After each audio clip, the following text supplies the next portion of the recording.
What's up, guys? LQ here with the LQ Review. Thank you so much for joining me here at my YouTube channel. This is where I talk about all the geeky, nerdy stuff that I love to talk about. Movies, video games, comic books, and TV shows. And right now, I'm going to give you, guys, my quick thoughts on the new shark movie, There's Something in the Water.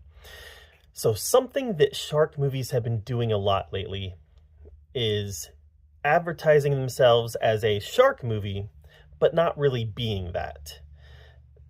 These shark movies pretend to be shark movies because they get people like me to watch them. What they actually are relationship dramas or character studies, maybe a couple study between a couple who are estranged or working on the relationship. Whatever the case may be, you've got these relationship dramas that happen to be taking place during a scenario where there's a threat looming of a shark. You know, I'm thinking of the Requiem, thinking of some of the first open water movie, which was actually pretty good. But there's a lot of them doing this right now, where the sharks is not the main drive of the story, it's the relationships. And you know, that sounds good. We want our stories to be character studies, we want our stories to be about people. Well, that's fine, but typically when someone sits down to watch a movie called There's Something in the Water, the movie is going to be about the survival against nature, about the shark, and about the shark pursuing the people. This movie's not that. And you get your first clue that this movie is not that is at the opening of the movie. When the movie first opens, typically on a shark movie, every shark movie typically opens with an attack. The attack sets the stage. The shark is here. The threat is here. There's no attack at the beginning of this movie. What we have at the beginning of this movie is a lesbian couple gets beat up by a group of girls. That's what we get at the beginning of this one. But that is what establishes what the movie is really about. It's about this couple who later on in the film happens to be put in a situation where they have to survive a shark threat.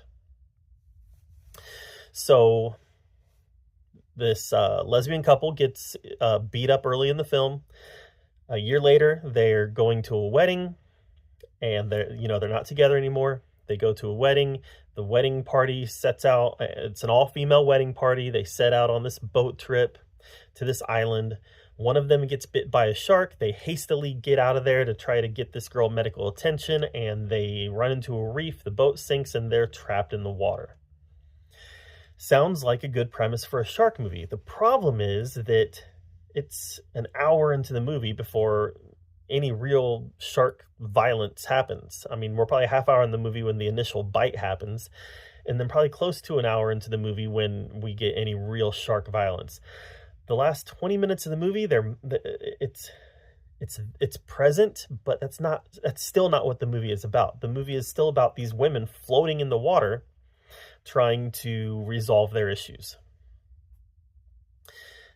It's not what you would typically sign up for when you want to watch a movie called There's Something in the Water.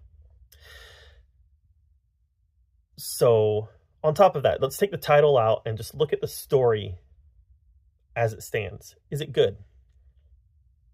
Not really. Just being real here, not really. It's not that the premise is bad. You know, if you were to write a single paragraph about what this movie is about, I'd probably say that sounds intriguing. But then you get to the script, the full script, and it's not a well-written script. The dialogue is horrible, cringy, it just doesn't work. And even worse, it's delivered by actresses who are not convincing in how they deliver their lines. A lot of it feels very read, very forced, and some of the acting during the moments that should have tension takes you out of the film because they're not good enough actresses to sell the fear, to sell the terror, and to sell the despair. One actress in particular just Whenever she tried to act really afraid, I almost laughed because it just did not work.